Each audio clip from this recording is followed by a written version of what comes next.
A movie about a guy who kills Hitler. And then the Bigfoot. Alright, why not? Let's do it.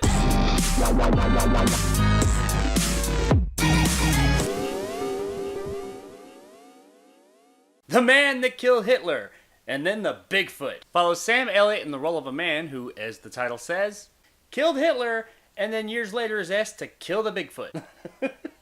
What the fuck am I watching? Really though, this movie's a lot more serious than you would think considering the ridiculous title. Ultimately, the plot follows Sam Elliott's character as a man who way back in the day in World War II killed Hitler. And now years later, how he deals with that and many other things he did in his past. And then at some point, you know, he's gonna kill Bigfoot. When I heard about this movie, or really just the title of this movie, I knew I had to check it out. Had no idea what it was about.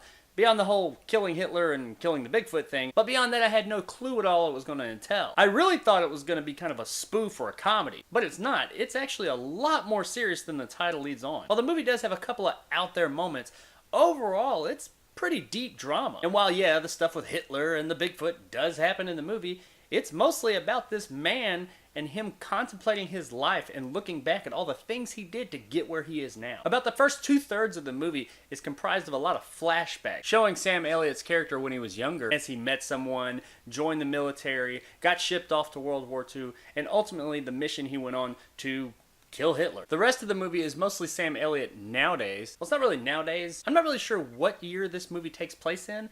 It's kind of hard to place overall. I think it may be like the 90s or maybe even the late 80s. It doesn't ever really say, and I guess it really doesn't matter. It is pre-cell phone because nobody's got any cell phones in it, so I'd say it's around the maybe early 90s. But all that doesn't really matter. He's old now. So now he lives out his existence alone with his dog in suburban America. It seems like he pretty much has everything he needs. He doesn't want for anything, but you can tell that there is something missing, and he has a ton of regret on the inside. He spends his nights at a bar, kind of trying to find the answers to his problems at the bottom of a bottle, and his days wandering through a mundane existence, looking back at his life and the things that got him to this point. He does some contemplative soul searching, and then eventually he faces the Bigfoot. Okay, so I'm leaving a few things out there because I don't want to spoil the whole experience for you, but you get the idea. On the surface, the title of this movie does pretty much explain everything that happens in it. But that's one of the really cool things I found about this movie, is that everything is not on the surface. There's so much more right underneath. This movie leaves a lot to interpretation, especially near the end. It also doesn't spoon feed you answers and exposition as to what's going on screen at any moment in time. You gotta pick all that up on the subtle nuances in all the characters' actions. And it's done beautifully.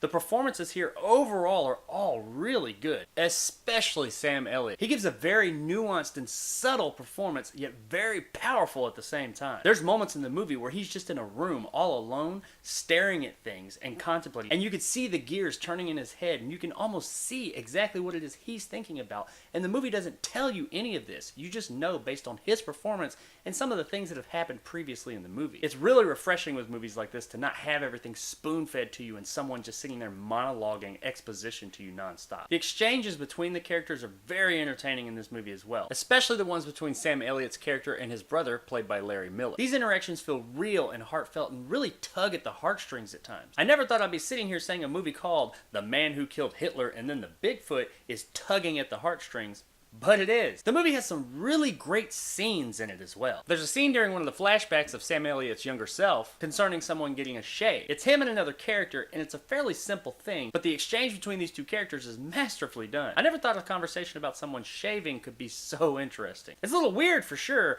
but it is very interesting nonetheless. There's a lot of these little interactions throughout the whole movie that are so interesting and you just can't pull yourself away from. Later in the movie, when the government officials that have been watching older Sam Elliott throughout the movie come to his house to ask him for help concerning the Bigfoot, the dialogue between Sam Elliott and Ron Livingston in this scene is amazing to watch. But that is kind of where one of the problems with the movie starts. The movie has fantastic performances and some really great scenes, as I mentioned, but the movie as a whole sometimes seems a little disjointed. It is entertaining, but it just seems kind of aimless for like the first 2/3 of the movie, which is when a lot of these great scenes take place. Though after that point, when you get into the stuff about the Bigfoot, things do definitely ramp up considerably very quick. But it's at this point when the movie has a real tone tonal shift. I don't want to go into it too much because of spoilers, but at this point is when things in the movie really change. It is only the last third of the film for sure, and it's not bad by any means. You're still glued to the screen wanting to know what the hell's going on and what's going to happen. But it is kind of an abrupt change, and things do seem to kind of really get out there at this point. On the surface, like I said, the end of the film is kind of ambiguous in some ways. Yes, there are some things that happen on screen that are pretty clear cut, but after the movie's over, you start thinking back to it and start wondering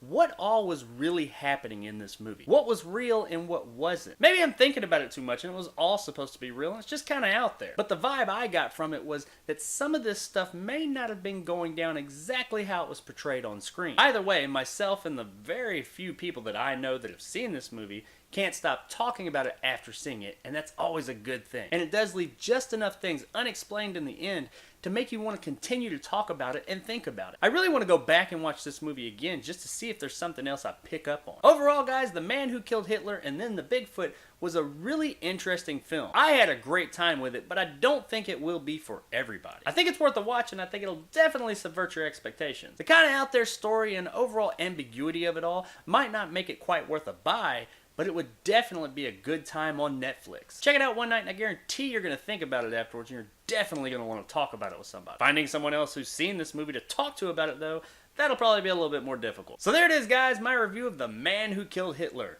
and Then the Bigfoot. If you enjoyed and want more content like this, hit that subscribe button and help my little channel grow. If you liked what I had to say, give me a thumbs up. If not, let me know in the comments below why. And as always, I'll see you guys next time. When I heard the title of this movie and I turned it on, I totally was expecting to be greeted with Trauma Entertainment Presents. If you don't know what Trauma Entertainment is, just search for it. You'll either thank me later or unsubscribe from my channel. Who knows? Toxie!